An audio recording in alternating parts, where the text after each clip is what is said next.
Assalamualaikum warahmatullahi wabarakatuh.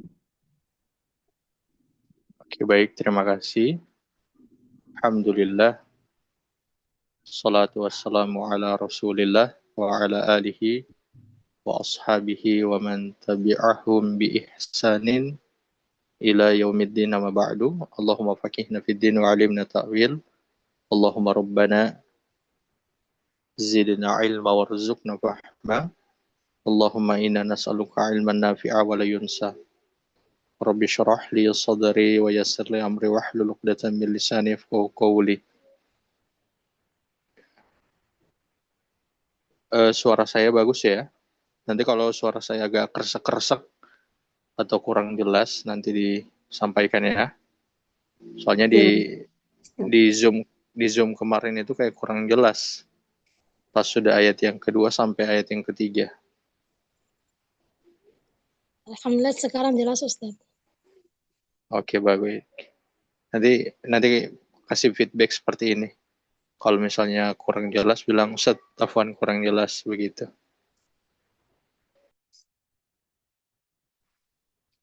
Ya, kita di kesempatan kali ini akan melanjutkan tadabbur kita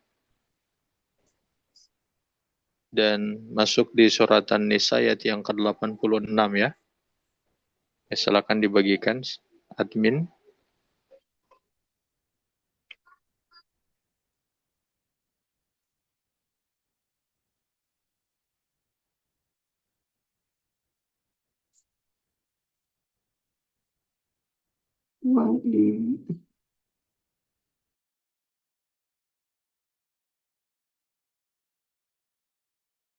Ya, ini sudah dibagikan sama admin ya. Ayat yang ke-86. Bisa lihat sama-sama ini ayat yang dibagikan. Surat An-Nisa ayat ke-86. Ya, saya buka dulu catatan saya.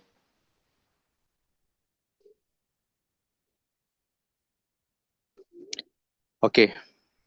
Allah Subhanahu wa taala berfirman,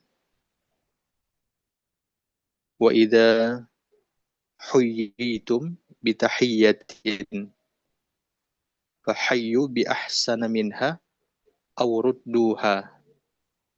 Dan apabila kalian dihormati dengan suatu penghormatan, salam, balaslah penghormatan itu dengan yang lebih baik darinya, atau balaslah dengan yang sepadan. Ya, ayat sebelum ini berkaitan atau pembahasannya tentang orang-orang munafik. Orang munafik ataupun berkaitan dengan masalah jihad. Jadi ayat sebelum ini itu pembahasannya tentang orang munafik, lalu yang kedua itu pembahasannya tentang jihad. Kalau dikaitkan dengan ayat yang sebelumnya, ini berkaitan dengan masalah pemerintahan, kekhalifahan. Jadi maksud ayat ini seperti ini. Jadi ketika khalifah, pemimpin tertinggi dari negara Islam, meminta dikirimkan pasukan, maka mereka yang mendengar itu harus menyambut. Jadi harus menyambut seruan dari khalifah itu. Bagaimana cara mereka menyambutnya? Dengan mengirimkan pasukan, bahkan pasukan yang mereka kirim lebih dari apa yang diminta oleh khalifah itu.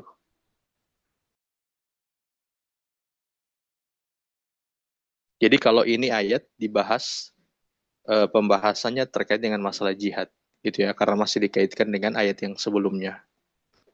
Jadi misalnya nih di negara kita, negara Indonesia misalnya, kayak negara kita. Kalau presidennya bilang, tolong gubernur Gorontalo kirimkan pasukan untuk berperang di Timur Tengah. Maka ketika presidennya mengatakan seperti itu, gubernurnya harus apa? Harus menyambut seruan presiden itu dan segera mengirimkan pasukan dengan jumlah yang lebih daripada yang diminta oleh khalifah atau jumlah yang lebih daripada yang diminta oleh presiden.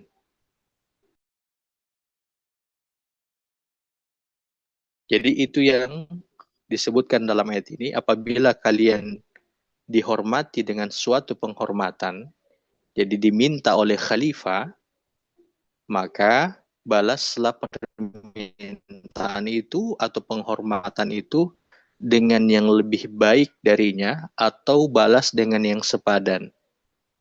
Jadi kirimkan pasukan yang lebih atau kirimkan sejumlah yang diminta oleh pemimpin atau khalifah itu.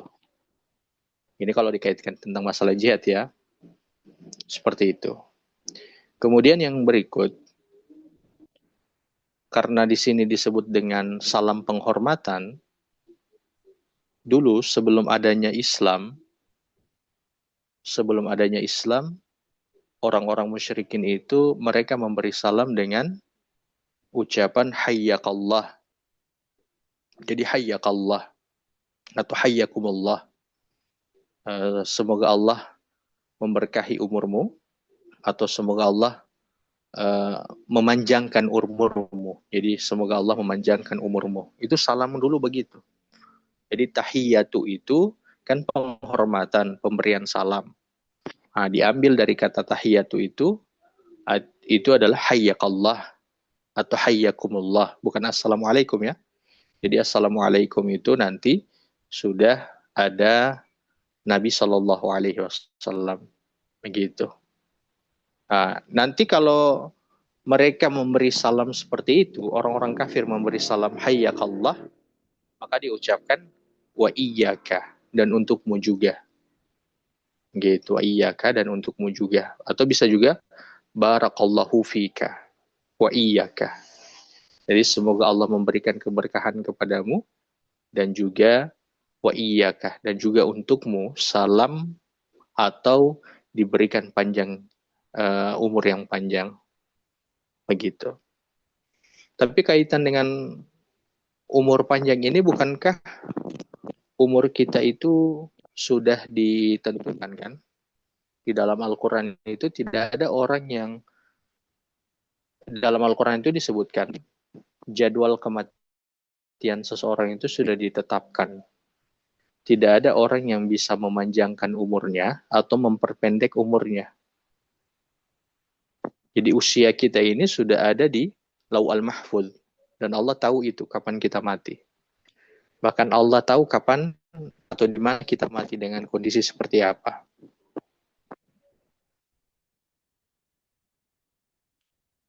Ya. Sebentar, saya beberapa ini kadang susah untuk masuk ini. Oh, sudah ya? Ya. Oke, kita lanjut. Jadi, apa kaitan tentang masalah doa yang dimana kita sering meminta supaya dipanjangkan umur kita?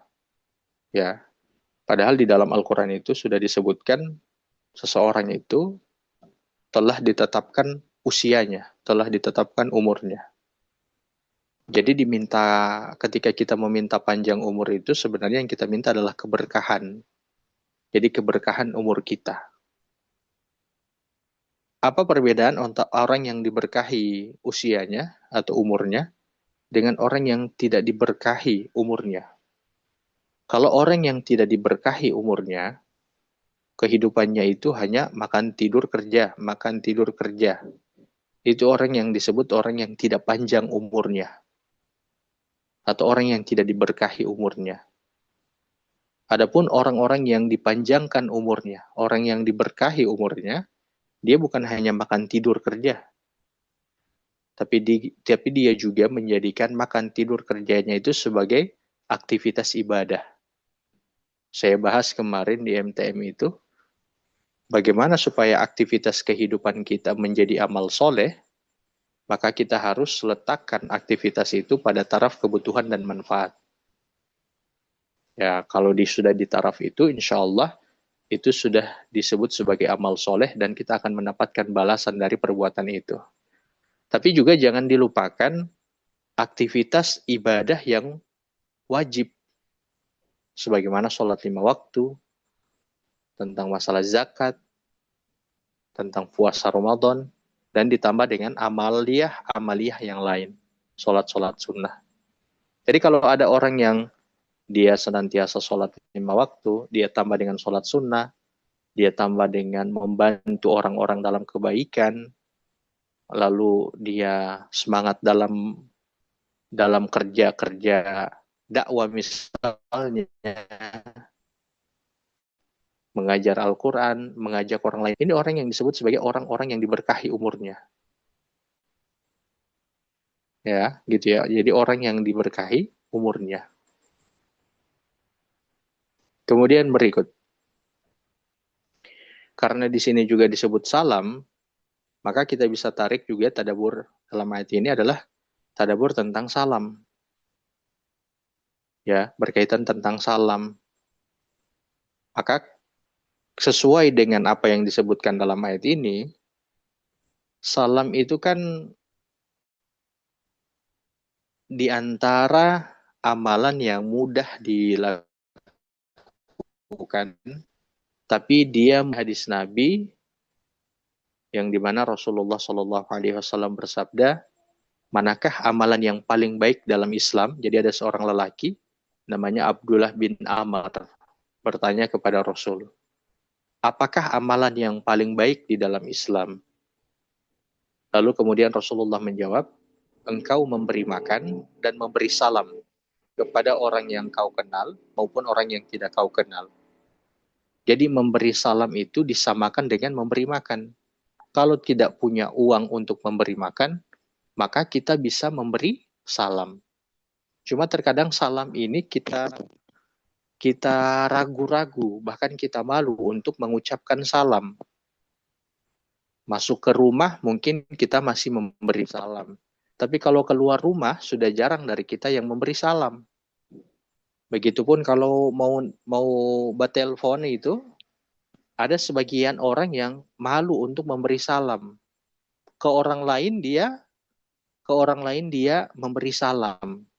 Tapi kalau dia telepon ke suami, dia telepon ke anaknya, dia telepon ke orang tuanya, dia telepon ke kerabatnya, dia tidak memberi salam.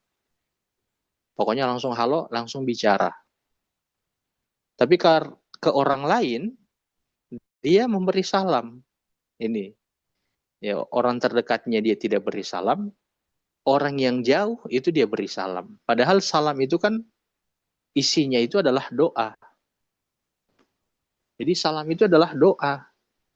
Kalau kita tidak memberi salam kepada kerabat kita, kepada pasangan kita, kepada anak kita, atau kepada orang terdekat kita, berarti kita itu tidak mengambil peluang untuk mendoakan mereka. Jadi biasakan salam ini ya, karena memang salam juga itu selain dia merupakan doa, dia merupakan bentuk syiar agama kita. Jadi bentuk syiar agama Islam. Kalau kita perhatikan hadis yang saya sebutkan tadi, ketika sahabat itu bertanya, amalan apa yang paling baik? Ini kan kalau diperhatikan ya, itu setiap jawaban Nabi itu berbeda-beda. Ada sahabat yang lain bertanya, manusia seperti apa yang paling baik? Nah, lalu kemudian Nabi mengatakan, manusia yang bermanfaat bagi orang lain. Lalu kemudian ada lagi yang bertanya, sebaik-baik manusia itu siapa sih ya Rasulullah? Lalu kemudian Rasulullah mengatakan di hadis yang lain, sebaik-baik kalian itu adalah orang yang belajar Al-Quran dan mengajarkannya. Pokoknya Rasulullah itu pasti punya jawaban yang berbeda dari pertanyaan yang hampir sama.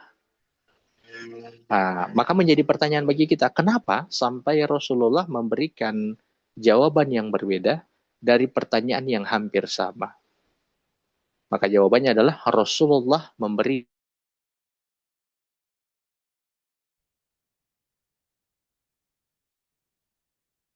Oke, Jadi Rasulullah itu memberi jawaban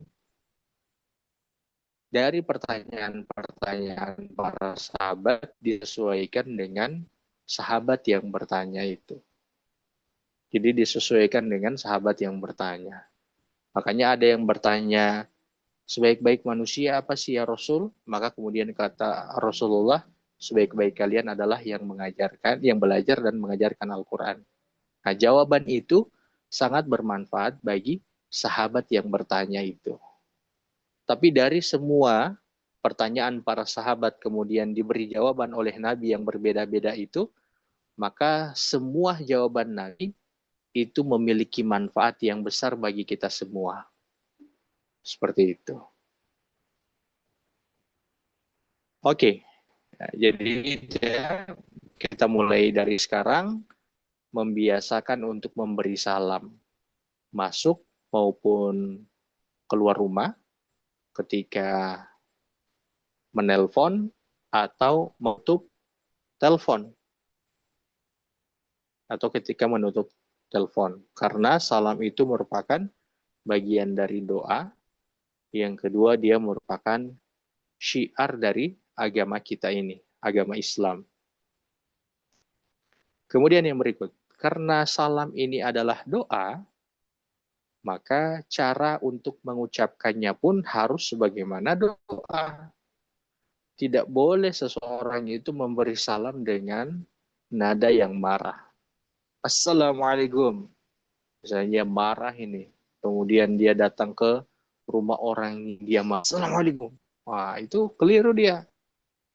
Karena salam itu merupakan bagian daripada doa, maka mengucapkannya pun seperti ada kasih sayang. Ya, seperti ada kasih sayang. Cuma memang diingat,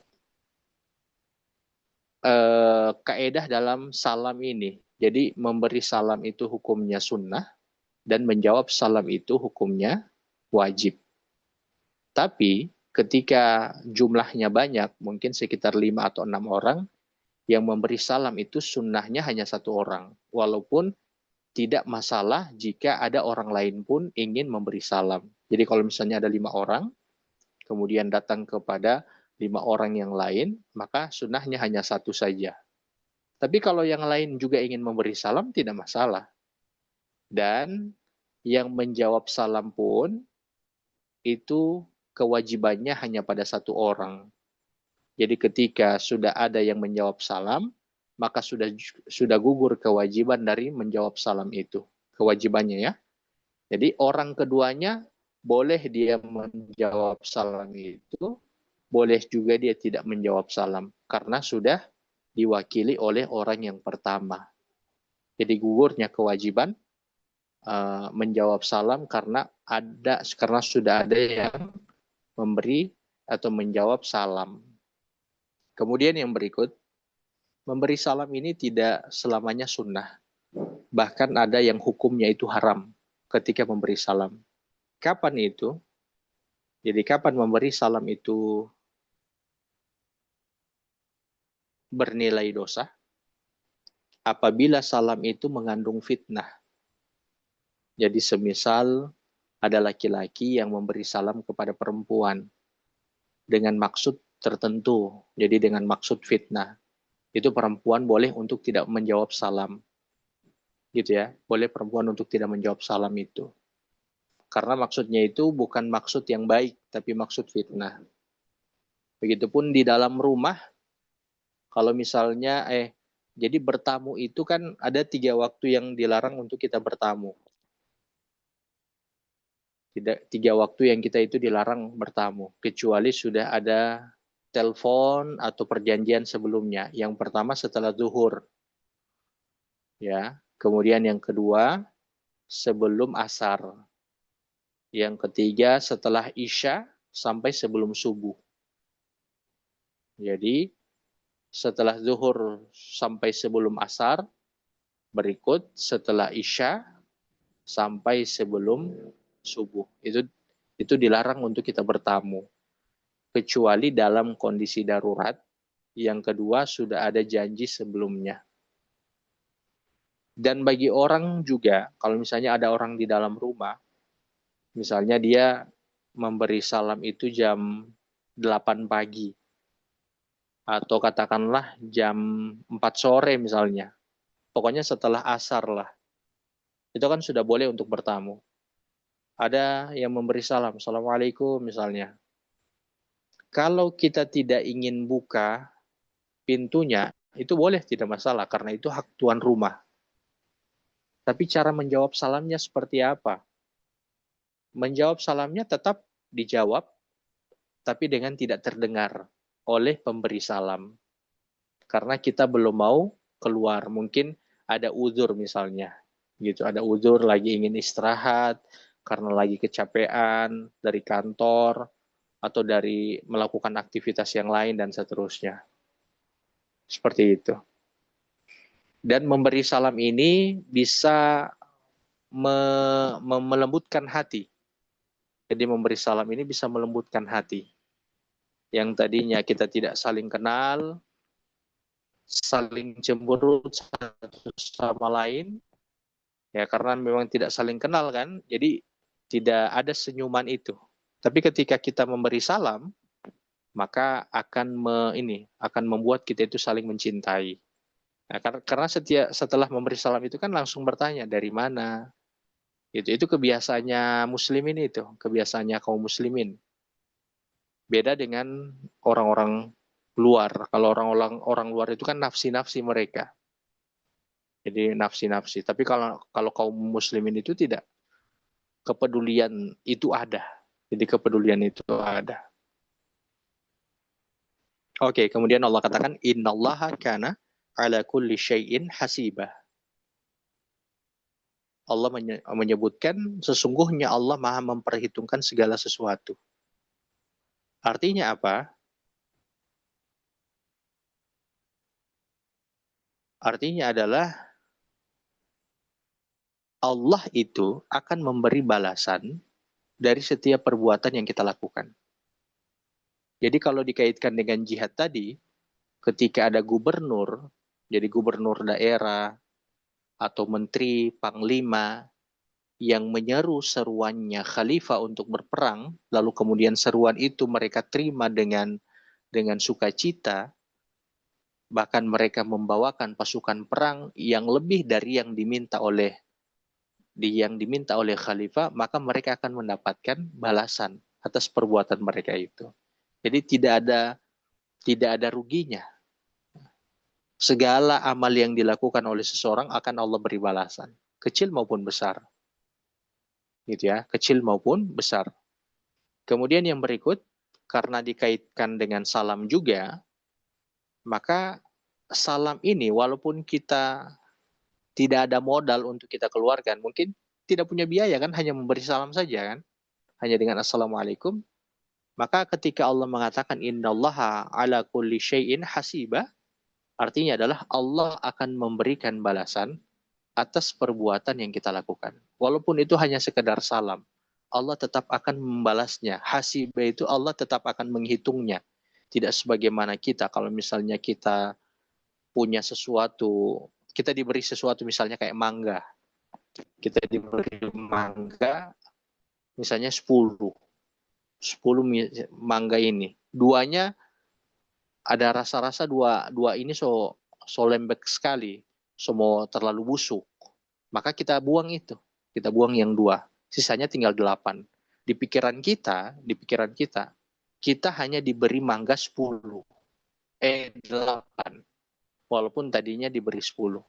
Tapi karena sudah dikurangi dari 2 itu, dan menurut kita yang layak hanya 8, maka kita menganggap kita hanya diberi 8 saja. Tapi Allah tidak. Allah tidak seperti itu. Nah, salam ini mungkin hanya terlihat amalan biasa, amalan yang setiap hari mungkin kita lakukan, tapi kemudian Allah mengatakan innallaha ala kulli syai'in hasibah. Allah tetap akan menghitungnya. Artinya Allah tetap akan memberi balasan dari perbuatan kita itu dengan memberi salam ini. Gitu ya.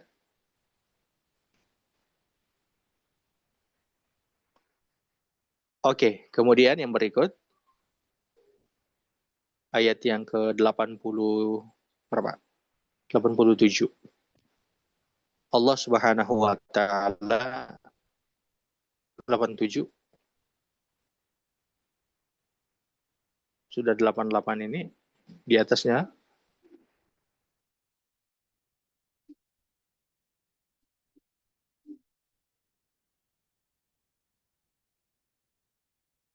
Oke, ayat 87 Allah Subhanahu wa taala berfirman, Allahu la ilaha illa huwa.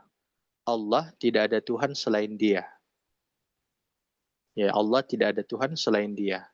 Kalau dikaitkan dengan jihad yang tadi, kan ayat ke-86 itu kan pembahasannya tentang masalah jihad. Masih ada rentetan dari pembahasan yang atau ayat-ayat sebelumnya. Nah, jihad itu memiliki tujuan untuk memperkenalkan Allah. Jadi untuk memperkenalkan Allah. Jihad itu bukan sekedar untuk bisa menguasai harta dari orang-orang kafir atau bisa mengambil wilayah kekuasaan mereka. Jadi jihad bukan itu intinya. Inti dari jihad itu adalah memperkenalkan Allah. Jadi memperkenalkan Allah. Siapa Allah itu? Kalau di sini kan disebutkan Allahu la ilaha illa huwa.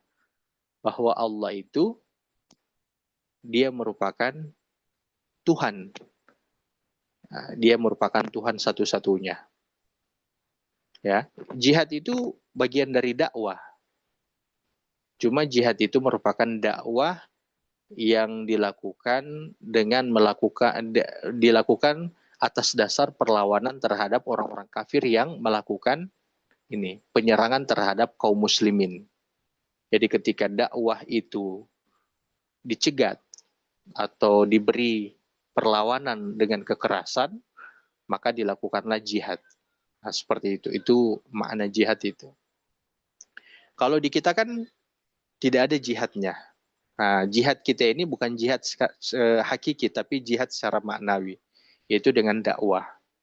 Karena di sini Allah katakan Allahu la ilaha illa huwa, maka dakwah kita ini haruslah meninggikan nama Allah. Ya, ingat ya, dakwah itu harus meninggikan nama Allah. Karena Allah lah yang harus kita kenalkan kepada orang yang kita dakwahi. Bukankah hari ini orang-orang muslim itu sudah tahu tentang Allah? Benar. Bukankah juga di masa Nabi, orang-orang musyrikin itu kan juga sudah kenal Allah? Iya kan? Mereka kenal Allah itu dari Nabi Ibrahim. Tapi dengan berjalannya waktu, pemahaman mereka terhadap Allah itu sudah menyeleweng. Sampai mereka itu mengangkat Tuhan-Tuhan yang lain selain dari Allah itu. Jadi ada tandingan, makanya mereka disebut dengan syirik. Syirik itu artinya kan syirikah. Kalau di bisnis itu kan bekerja sama, ada syirikahnya. Nah, di usaha itu kan ada syirikah. Suara saya dari tadi bagus ya? Jelas ya? Jelas, Ustaz. Jelas, Ustaz. Oke, mantap. Masya Allah. Jadi kalau syirikah itu kan, kalau di bisnis itu kan kerjasama. Jadi kerjasama. Jadi syirik itu artinya adalah mereka menganggap Allah itu harus butuh teman. Ya.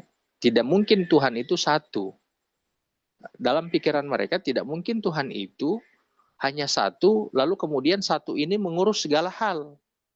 Makanya kalau diperhatikan ada film-film Dewa Yunani, kalau dulu saya sering nonton itu, bahwa sekarang sudah saya tidak jaga tonton itu. Tontonan anak-anak juga itu harus dilihat. Ada kan film ini, Ladusing itu, jangan panggil aku anak kecil paman, yang dewa-dewa itu tidak baik untuk ditonton. Nah, karena itu mengandung unsur akidah dari tontonan-tontonan itu. Jadi kalau dulu itu kan ada film-film dewa Yunani, ada Zeus.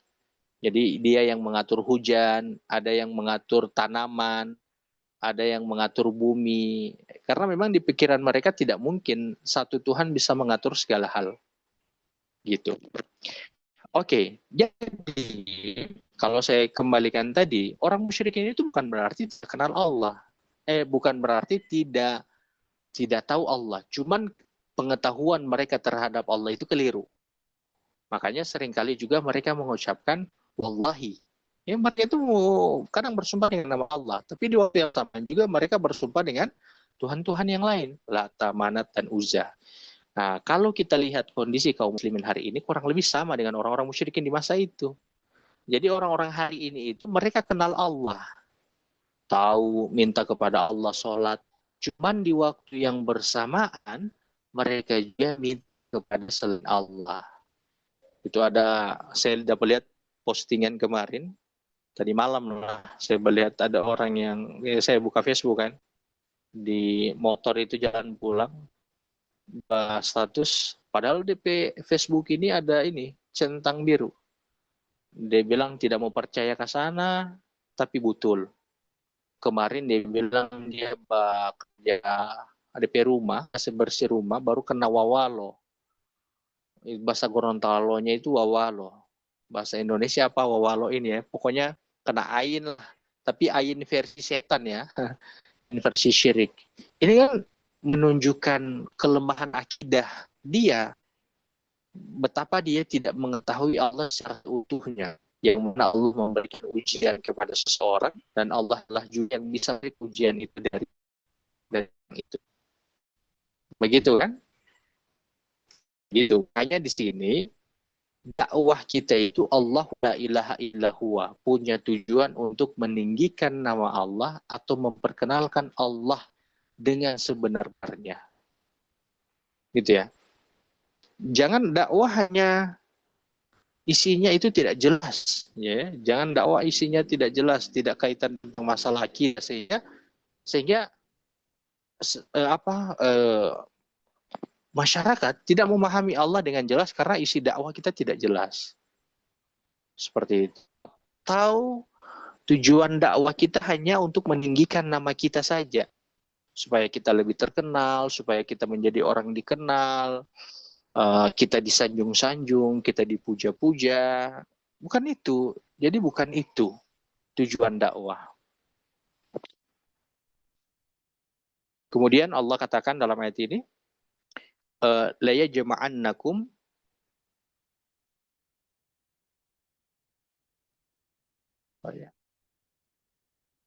Allah Subhanahu wa taala berfirman, la yajma'annakum ila yaumil qiyamah la raiba fi. Allah katakan, sungguh dia pasti mengumpulkan kalian pada hari kiamat yang tidak ada keraguan di dalamnya. Selain untuk memperkenalkan Allah, tujuan jihad itu, tujuan jihad yang kedua itu untuk mengingatkan akhirat. Yang dimana semua manusia akan dikumpulkan dan akan diberi balasan atas perbuatan mereka. Jadi sebelum mereka menjadi orang yang paling merugi, maka akan diingatkan kepada mereka bahwa setiap apa yang mereka lakukan itu akan diberi balasan oleh Allah Subhanahu wa taala. Ya, jadi ini isi yang kedua, isi kedua dari dakwah kita. Tadi isi yang pertama adalah untuk memperkenalkan Allah dengan pengetahuan yang sebenar-benarnya tentang Allah, siapa Allah, dan bagaimana cara kita menyembah Dia, bagaimana ubudiyah, penghambaan yang sempurna itu seperti apa. Kan kesyirikan itu kan saya pernah bilang toh, kesyirikan itu ada 3 tingkatan. Yang pertama diawali dari rasa takut, yang kedua harapan, yang ketiga kecintaan. Jangan hanya dianggap orang yang melakukan kesyirikan itu hanya orang-orang yang tunduk dan sujud ke patung, pohon, atau ke kuburan. Kesyirikan itu juga itu adalah ketakutan terhadap pohon, batu, maupun kuburan. Jadi misalnya ada orang yang bersandar di patung. Saya pernah bahas ini ya, tapi saya mau ulang. Ada orang bersandar di patung. Setelah dia bersandar di patung, atau dia kasih bersih kayak rumah tadi itu, orang kasih bersih rumah, besok begitu, dia sakit. Jadi dia bakal kasih bersih rumah kayak orang tadi lah. Dia kasih bersih rumah, besok begitu dia sakit. Langsung takut lah dia. Aduh, saya so sakit begini, na'udzubillah. Berarti so ada yang tak salah ini. Penghuni yang ada di dalam rumah ini saya so ganggu. Nah, mulai ada rasa takut. Nah, ketika sudah ada rasa takut dengan keyakinan dia sakit karena setan-setan itu, maka di sini sudah masuk kesyirikan. Sudah sama kesyirikan dia itu dengan orang-orang kafir, sudah sama. Nanti kan dari rasa takut itu dia naik lagi. Naik lagi. Tapi bukan berarti dosanya beda, sama. Naik ke harap. Jadi karena dia sudah takut, dia mulailah datang ke dukun-dukun misalnya. Dukun-dukun itu akhirnya kasih saran ke dia. Nanti kamu bawa ini air ya. Ini air kamu siram di tempat di mana kamu membersihkan rumah itu. Nah, dari yang tadi dia takut, mulai ada harap. Apa yang dia harapkan? Dia mengharapkan kesembuhan dari setan itu. Dia bawalah ini air dari dukun ini. Dia bawa air, lalu kemudian dia mulai ciprat-cipratkan ke dinding misalnya. Di rumahnya itu kan sudah ada harap nih, sudah ada harapan. Nah ini sama kesyirikan. Jadi sudah dia mengharapkan supaya dia mendapat kesembuhan dari setan itu. Nanti akan naik pada level kecintaan. Tadi sekedar dia hanya mengharapkan kesembuhan karena telah dia yakini sakitnya itu dari setan itu. Nanti akan ada level yang ketiga. Level ketiga itu dia datang ke dukun itu hanya untuk tadi awalnya hanya meminta kesembuhan. Karena dia sembuh, mulai ada keyakinan. Kayaknya bisa minta perlindungan dengan rezeki am. Mulailah dia mulai minta hal-hal yang lain. Ada yang minta jodoh, ada yang minta rezeki, ada yang minta kesehatan, ada yang minta keberkahan, dan seterusnya. Mereka tidak minta kepada Allah, mereka minta kepada setan-setan itu.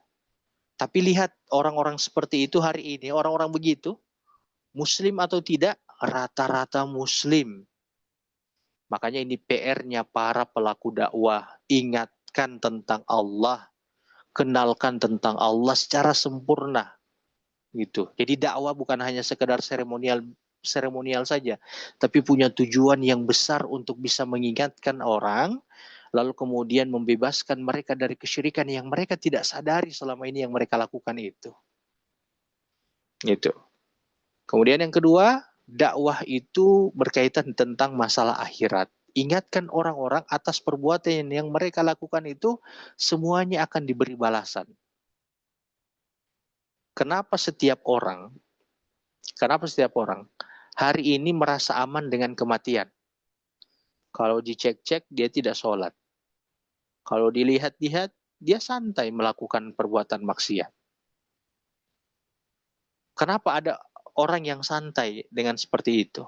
Jawabannya adalah sebagaimana orang-orang Bani Israel. Bani Israel atau Yahudi itu menganggap mereka masuk ke dalam neraka itu cuma 40 hari saja. Karena mereka merasa bahwa, wah kami ini kan sebagai umat terpilih. Karena memang mereka umat terpilih, tapi di masa dulu. Kalau sekarang kan yang penting Islam kan, yang penting Muslim kan. Ya kurang lebih samalah pemikiran kayak sebagaimana pemikiran Bani Israel itu atau orang-orang Yahudi itu. Yang penting Muslim kan. Mau sholat dengan keyakinan kesyirikannya yang dia amalkan selama ini. Ada orang yang meninggal itu. Lalu kemudian kami bongkar lemarinya itu. Ada gambar ini, ada gambar tangan tertulis Arab-Arab itu di tangan itu. Saya bilang, waduh, jimat ini. Ada gambar orang berdiri. Lalu kemudian di kepala itu tertulis Allah. Waduh, saya bilang jimat ini. Bagaimana kematiannya ini, subhanallah. Ini bukan dosa yang kecil ini. Baru kertas itu dipres lagi. Disimpan di lemarinya. Ada sekitar 3 atau 4. Jadi hati-hati dengan ini semua. Jadi tujuan dakwah kita yang kedua adalah untuk mengingatkan orang bahwa segala bentuk amal yang kita lakukan, perbuatan yang kita lakukan di dunia ini akan diberi balasan. Oke, kemudian Allah katakan, "Waman asdaqu minallahi haditsa." Siapakah yang lebih benar perkataannya dari Allah? Maka di sini Allah menyebutkan firman Allah itulah yang benar. Maka ketika kita berdakwah atau terkait dengan masalah jihad, yang ditinggikan itu adalah nama Allah, dan ketika kita berdakwah, yang dibawa itu adalah firman Allah, bukan ucapan-ucapan kita semata. Ya tentu ucapan para ulama itu bukan ucapan mereka ya. Ucapan para ulama itu didasari atas firman Allah dan sabda Rasul. Begitu. Jadi ketika kita mengajak kepada dakwah, kita harus memastikan isi dari dakwah kita itu adalah firman-firman Allah ataupun sabda Rasulullah. Dan semua ucapan para ulama tidak terlepas dari firman Allah dan sabda Rasulullah. Kemudian ayat yang terakhir, 88.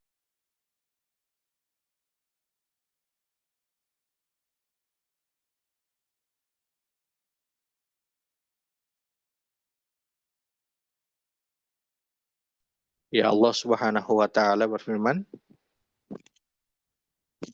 "Fama lakum fil munafiqina fi'ataini Allahu arkasahum bima kasabu." Mengapa kalian wahai orang beriman terpecah menjadi dua golongan dalam menghadapi orang-orang munafik? Ini sudah bicara tentang orang-orang munafik ini. Jadi tentang orang-orang munafik ini ada dua ceritanya. Yang pertama, di waktu perang Uhud, yang pernah saya singgung itu kan, waktu perang Uhud itu dari Madinah menuju Uhud, pasukan kaum muslimin itu kurang lebih 1.000 yang menuju Uhud. Dalam perjalanan, ternyata orang-orang munafik itu memisahkan diri dan kembali ke Madinah. Yang memisahkan diri itu kurang lebih 300 orang. Yang bertahan itu tinggal 700 orang. Begitu. Adapun tentang orang munafik di Mekah itu kan di Madinah itu. Tentang orang munafik di Mekah itu pada peristiwa hijrah. Pada peristiwa hijrah itu ada beberapa orang yang mereka mengatakan diri mereka itu sebagai orang Islam, tapi pada perintah hijrah mereka tidak mau berhijrah. Ya. Alasan ada memang beberapa yang tidak bisa berhijrah, kayak sebagaimana perempuan, anak-anak, kemudian laki-laki yang tidak mampu jalan. Ya, anak-anak, perempuan dengan laki-laki yang memiliki uzur kayak orang-orang yang sudah tua sekali, itu kan mereka tidak boleh untuk ke Madinah. Perjalanan dari Madinah ke Mekah saja itu kalau kita startnya zuhur sampai di sana itu jam 10 malam atau jam 9 malam. Jadi dari zuhur kemudian sampai jam 9 malam. Kurang lebih hampir 12 jam ya. Kurang lebih hampir 12 jam. 10 jam lah ya, kurang lebih 10 jam. Itu naik bis. Itu pun bisnya itu lari dengan kecepatan 80. Apalagi mereka yang tambah lagi ada rest areanya. Jadi ada tempat-tempat singgah. Kalau sekarang ada tempat-tempat singgah ya. Kalau dulu itu mana ada rest area kan? Baru perjalanan itu kan pasir, padang pasir, kemudian batu. Jadi butuh perbekalan. Perjalanan dari Mekah ke Madinah itu sampai berhari-hari itu, sampai berpekan-pekan. Jadi jauh, makanya sampai ada beberapa golongan yang tidak bisa melakukan hijrah dengan kondisi yang saya sebutkan tadi. Jadi kayak sebagaimana anak-anak, kemudian perempuan, ada yang ketiga itu orang tua yang sudah sangat tua. Begitu. Cuman ada beberapa laki-laki yang mampu mereka itu berhijrah. Sayangnya mereka tidak mau berhijrah. Dikarenakan apa? Dikarenakan kecintaan mereka terhadap dunia. Mereka tidak mampu untuk meninggalkan keduniaan mereka. Mereka tidak mampu meninggalkan harta mereka. Makanya Abdurrahman bin Auf itu kan kaya. Dia di Mekah dia kaya. Tapi karena memang kecintaannya kepada Islam ini, kepada Allah dan Rasulnya, dia berhijrah. Dia tinggalkan semuanya. Ya, dia tinggalkan semuanya. Tinggalkan semuanya. Dia tinggalkan semuanya ini, ya pas dia jalan, ya jauh perjalanan, bekal yang dia bawa sedikit, Kalau malam dingin sekali, kalau panas, kalau siang kepanasan. Ya, padahal bisa dilihat dia itu kaya sebelum itu.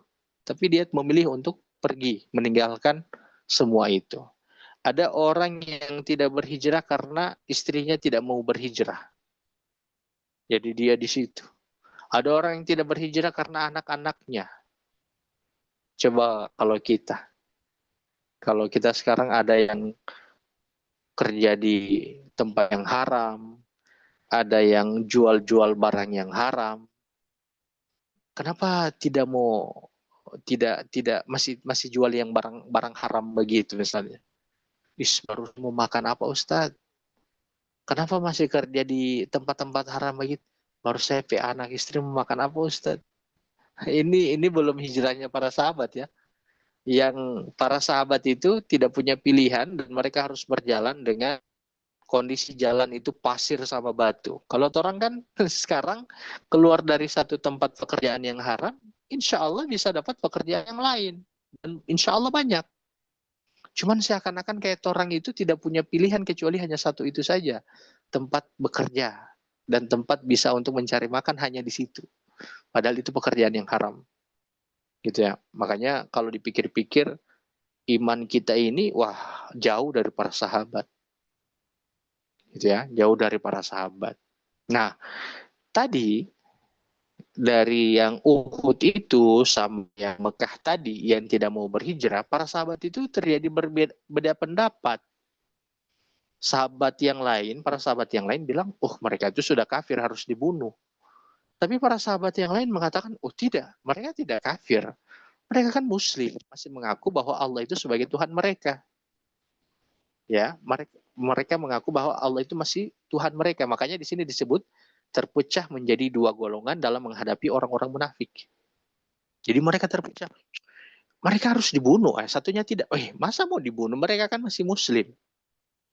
Lalu kemudian Allah katakan, padahal Allah telah mengembalikan mereka pada kekufuran karena usaha mereka sendiri. Jadi Allah katakan, karena mereka tidak mau berhijrah atau karena mereka itu memilih untuk berpisah dari rombongannya Nabi di perang Uhud itu, maka Allah biarkan mereka dengan kekufuran mereka.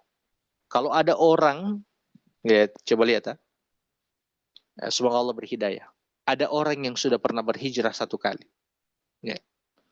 Lalu kemudian dia terjerumus pada perbuatan dosa.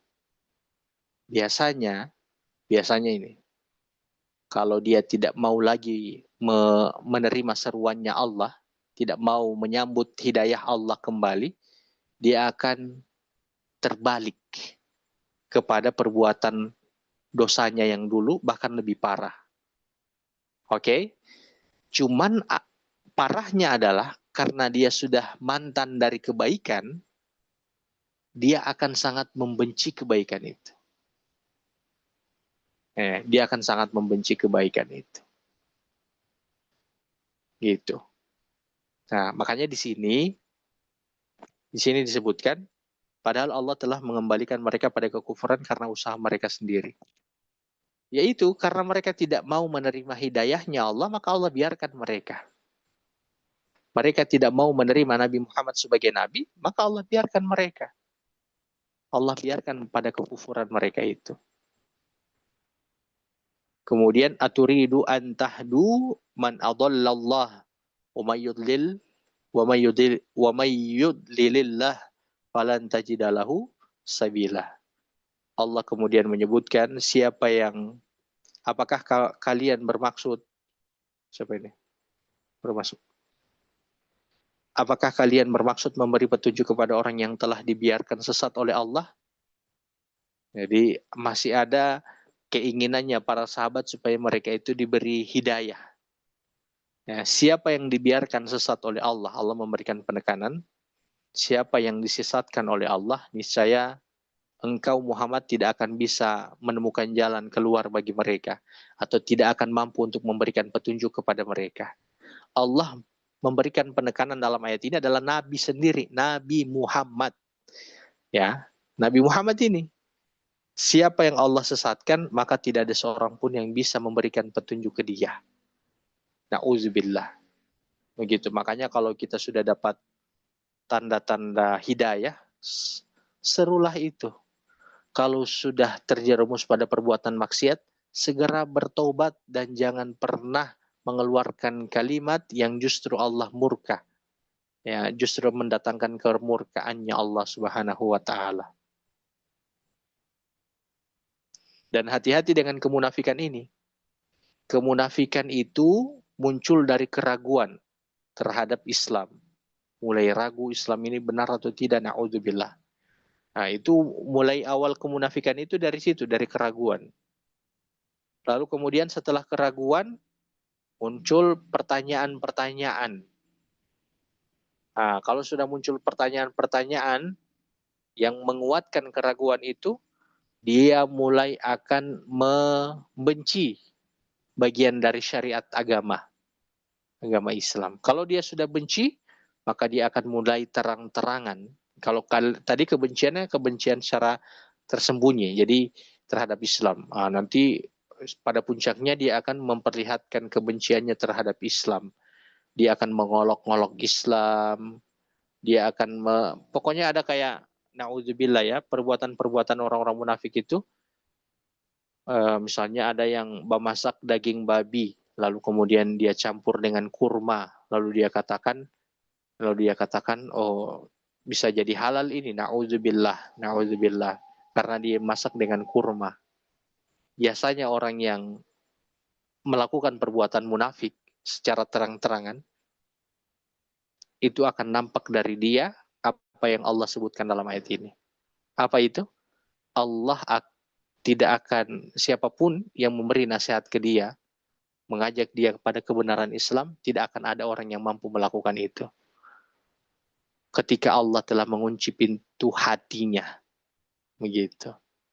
Jadi hati-hati dengan kemunafikan ini. Apalagi kalau misalnya menghina Palestina, meremehkan, misalnya kayak makan di inilah, CCFC misalnya. Baru dia foto. Dia foto, ini siapa bilang ini darah Palestina misalnya. Siapa bilang gini? Pokoknya dia gitu-gitulah, baru dia foto, dia bikin video, dia posting. Na'udzubillah. Sangat dikhawatirkan adalah Allah akan menutup hatinya sehingga dia tidak mampu untuk lagi bisa menerima hidayah. Kalau tidak mampu menerima hidayah, ya tinggal menunggu kematian. Dan kematiannya itu bisa dengan kematian yang tersesat, kafir nanti. Na'udzubillah. Semoga Allah senantiasa memberikan hidayah kepada kita, taufik, keistiqomahan, dan kematian yang selamat. Begitupun dengan seluruh keluarga kita. Yang ada pertanyaan, dipersilahkan. Wabillahi taufiq wal hidayah. Assalamualaikum warahmatullahi wabarakatuh.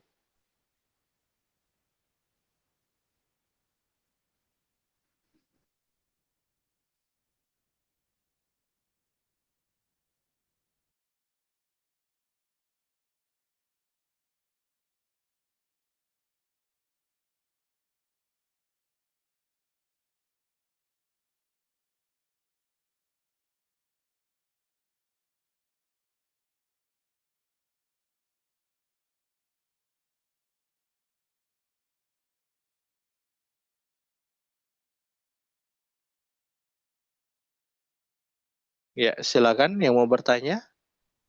Sampai selesai suara saya bagus ya? Sampai terakhir ya? Alhamdulillah bagus Bagus, Ustaz. Ustaz. Alhamdulillah. Oke, Ustaz bagus. mau bertanya, Ya, silakan Ibu Ulfa. Ustaz untuk apa namanya kalau di Gorontalo ini kan biasanya orang-orang tua itu dulu kan bahkan ada juga masih sampai sekarang sih, misalnya ada bilang kalau misalnya pintu rumah itu tidak bisa baku hadapin apa begitu, maksudnya ada kayak tiang DP tiang raja itu ada kalau salah letak begitu. Kadang kan orang bilang begini, itu rumah itu selalu orang meninggal berturutan begitu karena kata DP tiang raja tak bagaimana sto begitu saya dengar-dengar kan. Nah, apakah itu termasuk dalam sirik seperti yang Ustadz sampaikan tadi tuh tentang ketakutan terhadap sesuatu. eh, benda atau barang begitu. Terus yang kedua, bagaimana itu hukum kalau di Gorontalo ini kan biasa mau apa DP nama mau bangun rumah itu pertama Ustadz apa dulu payango Payango, payango. payango. Iya, itu kan saya lihat ada DP eh, apa yang kayak gula merah pakai kelapa apa begitu itu bagaimana itu tradisinya itu Ustadz? Eh, mungkin hanya dua itu pertanyaan. Iya, jadi yang pertama itu terkait dengan tiang raja, sebenarnya ini banyak sekali. Banyak sekali yang contoh seperti ini. Dan itu merupakan kesyirikan. Tingkatan pertama dari kesyirikan itu ketakutan. Ya, ketakutan ini kalau sudah ada, maka akan dibawa oleh setan supaya dia lebih kuat lagi dengan keyakinan atas ketakutan itu. Ya, ketakutan terhadap sesuatu sebagaimana yang disebutkan tadi, itu sudah masuk pada kesyirikan, dan levelnya itu sudah sama dengan kesyirikan yang lain. Begitu. Jadi bisa membahayakan dia, di mana bisa nanti syahadatnya itu batal. Seperti itu. Kemudian yang kedua, payango. Payango itu ada yang sudah modelnya itu meminta izin kepada penghuni dari tanah itu. Jadi sudah ada keramat-keramatnya yang begitu. Sudah ada minta izinnya. Kayak orang-orang Hindu lah, kalau bikin sesuatu pasti minta izin kepada penghuni dari tanah itu. Atau orang-orang tuanya yang leluhur-leluhur yang diyakini yang menempati tanah itu. Makanya dibuatlah kayak payango itu. Dan ini sama, dia juga merupakan bagian daripada kesyirikan. Karena di situ sudah mulai masuk terkait dengan masalah ketakutan dan harapan. Nah, begitu dia. Jadi hati-hati dengan perbuatan syirik ini. Perbuatan syirik itu membatalkan semua amal ibadah. Ada orang yang dia merasa dia itu muslim yang taat. Tapi ketika dia mati, ternyata semua amalnya itu batal. Dikarenakan apa? Dikarenakan syahadatnya juga batal. Dia bukan muslim lagi. Ya, dia bukan muslim lagi atas dasar perbuatan syirik yang dia lakukan itu. Jadi perbuatan syirik itu jangan hanya dianggap murtad, orang misalnya pindah ke Kristen, pindah ke Hindu atau menyembah ini, tidak. Dia masih muslim, tapi mulai ada rasa takut, harap, cinta kepada yang lain yang sebenarnya itu hanya ditujukan kepada Allah, maka itu sudah mulai masuk pada perbuatan syirik, bahkan bisa membatalkan syahadatnya. Seperti itu. Ada lagi? Silakan yang ingin bertanya.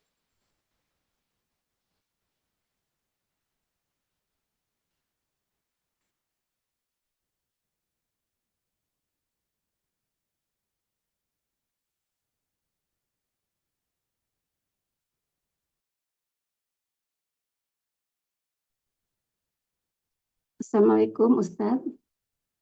Iya, waalaikumsalam warahmatullahi wabarakatuh. Ya, silakan. Ustadz, pertanyaannya begini, istiqomah dalam hidayah. Aktivitas kita sehari-hari itu kan maksudnya kalau bukan dalam kebaikan, pasti kalau tidak berbuat kebaikan pasti keburukan. Seperti itu kan Ustadz.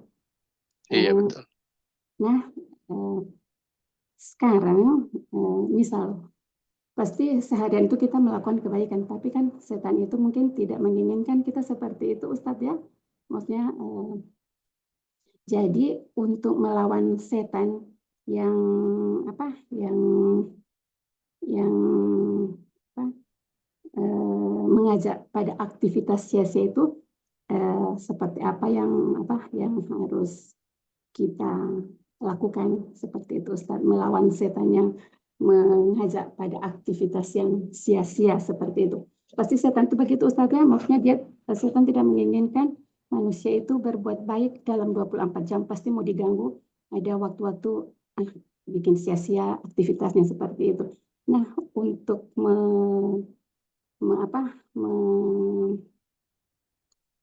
melawan melawan setan yang mengajak pada aktivitas sia-sia itu bagaimana Ustadz? Oke, yang pertama itu doa. Ya. Jadi doa. Pertama doa kepada Allah supaya kita itu terlindungi dari bujuk rayunya syaitan ini. Karena syaitan itu di dalam Al-Quran disebut dengan khutuwati syaitan, langkah-langkah syaitan. Allah tidak menyebutkan ke syaitan langsung. Jadi Allah tidak tidak hati-hati dengan langkah-langkah syaitan, kan begitu? Bukan hati-hati terhadap syaitan, tapi disebut dengan hati-hati terhadap langkah-langkahnya syaitan. Kenapa? Disebut dengan khutuwati syaitan, langkah-langkah syaitan. Orang namanya langkah. Langkah itu kan dia orang melangkah pelan-pelan kan. Nah, bujuk rayu syaitan itu begitu, dia pelan-pelan. Kalau dia satu kali mau langsung kentara. Misalnya ada orang sholat, tiba-tiba langsung minum khamar, minum minuman keras, itu langsung kentara. Syaitan itu dia membujuk secara pelan-pelan sampai pelaku yang atau orang yang dibujuk oleh syaitan itu tidak menyadari bahwa dia telah melakukan perbuatan dosa. Nah gitu, syaitan itu dalam surat Al-Baqarah itu disebut dengan khutuwati syaitan. Dia membujuk rayu syaitan itu dia secara perlahan. Sampai orang itu pun tidak menyadari kalau dia sudah dibujuk rayu oleh syaitan. Jadi yang pertama, supaya kita bisa terhindar dari bujuk rayunya syaitan adalah berdoa. Doa yang paling terkenal itu adalah doa supaya diteguhkan di atas agama ini. Itu ya muqallibal qulub, sabit qalbi atau sabit qulubana ala dinik. Yang minta supaya diteguhkan hati, dikuatkan iman terhadap agama ini. Jadi minta kepada Allah. Dan bisa ditambah dengan doa-doa yang lain. Minta perlindungan kepada Allah dari bujuk rayu syaitan juga. Kemudian yang berikut harus ditahu bahwa kita tidak akan terlepas dari dosa setiap harinya, sekalipun kita sudah bertobat. Karena orang yang beriman itu bukan orang yang dia telah bertobat, lantas dia tidak akan terjerumus pada dosa, tidak. Tetap kita akan terjerumus pada dosa setelah kita bertobat. Cuman yang membedakan orang beriman dengan orang kafir kan yang pernah saya jelaskan, orang beriman itu segera dia bertobat. Adapun orang-orang kafir mereka menunda tobatnya. Jadi kalau sudah sadar, kan saya sudah pernah bahas di pertemuan kemarin, teguran itu ada dari hati dulu, dari pribadi. Oh kayaknya ini salah, langsung segera bertobat gitu. Kalau keteguran hati ini kita tidak peka, biasa orang lainnya akan bertegur begitu. Mau orang yang akan menegur itu sudah orang lain itu. Nah, makanya di situ kalau sudah orang lain yang menegur, langsung tobat. Jadi segera bertobat atau segera kembali. Jatuh, segera kembali atau segera bertobat. Dan dalam setiap aktivitas kita habiskan pada kebaikan. Gitu, kayak mendengar murotal, mendengar ceramah, dan seterusnya. Seperti itu dia. Begitu Ifani. Ada lagi? Ya, syukuran Ustaz. Iya. Siapa yang hadir di MTM kemarin selain Ibu Ulfa, Ibu Arifah, sama Dita? Yang di sini. Tidak ada ya?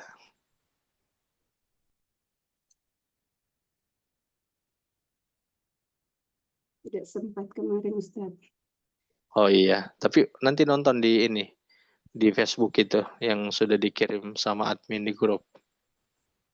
Materinya insya Allah Ibu Rahmawati ada. Oh Masya Allah. Insya Allah. Oh Ibu Hasanah juga ada, Masya Allah. Insya Allah materinya itu bagus. Bagi yang belum nonton, silakan nonton. Baik, ada lagi? Silakan. Assalamualaikum Ustadz. Waalaikumsalam ya Ibu Selvi, silakan.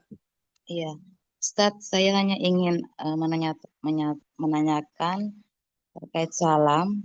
Ada yang sering saya dengar orang mengucapkan salam, Assalamualaikum warahmatullahi ta'ala wabarakatuh. Demikian juga ada yang menjawabnya, Waalaikumsalam warahmatullahi ta'ala wabarakatuh. Itu bagaimana Ustadz? Syukran Ustadz. Assalamualaikum warahmatullahi wabarakatuh. Oh iya.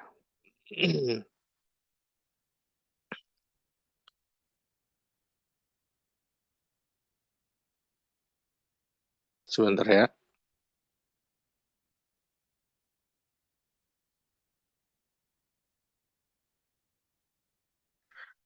Sebelum itu, saya diingatkan ini. Ini mungkin terakhir, pertanyaan terakhir ya. Gini. Jadi, berkaitan dengan salam, sebelum saya jawab tentang ta'ala itu, ada salam yang membawa kepada kesyirikan. Ingat ya, ada salam yang membawa kepada kesyirikan. Salam apa itu? Salam agamanya orang lain, lalu kemudian kita bawa atas nama toleransi. Misalnya Om Swastiastu, Namo Buddhaya, salam kebajikan, dan seterusnya. Itu semua salamnya, kalau tahu artinya, tahu tidak? Dari arti salamnya orang Hindu, itu pemujaan terhadap Tuhannya mereka. Namo Buddhaya itu pemujaan terhadap Tuhan mereka. Salam kebajikan sama juga. Itu pemujaan terhadap Tuhan mereka. Sebagaimana Assalamualaikum merupakan bagian daripada doa yang kita minta kepada Allah, maka begitu pun dengan salamnya mereka. Jadi kalau kita mengucapkan salam itu atas nama toleransi, sebenarnya kita itu jatuh pada kesyirikan. Karena kita tidak paham ya artinya ya. Makanya kalau kita itu muslim, cukup Assalamualaikum warahmatullahi wabarakatuh. Toleransi itu sudah diajarkan oleh Nabi dengan bermuamalah dengan orang-orang kafir. Ya, dengan orang-orang Kristen, Yahudi, itu ada toleransinya, tapi dalam hal muamalah, bukan dalam hal masalah akidah ataupun ibadah. Ini sudah mau dekat Natal ini, baru mau toleransi dalam masalah ibadah. Nah, tiba-tiba diundang di Natalan, kemudian hadir di situ atas nama toleransi. Tidak boleh. Itu bukan muamalah itu. Itu sudah bagian daripada akidah dan ibadah. Ya, jadi kalau diundang Natalan jangan pergi. Kalau diundang Natalan jangan pergi. Ya, karena itu sudah masuk perbuatan syirik.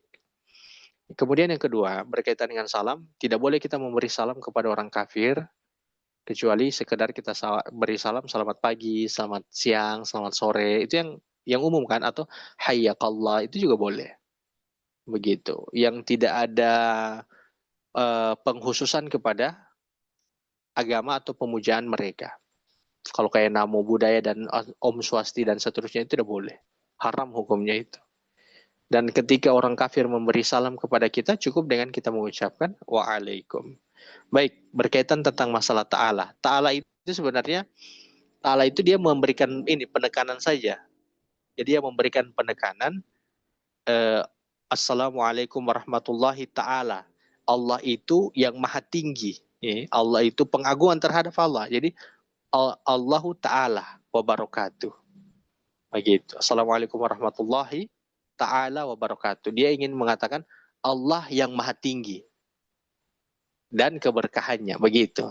Jadi kalau ada yang pakai ta'ala, dia menambah pemujaan terhadap Allah dengan mengatakan Allah itu maha tinggi. Hanya itu saja. Begitu. Seperti itu Ibu Selvi.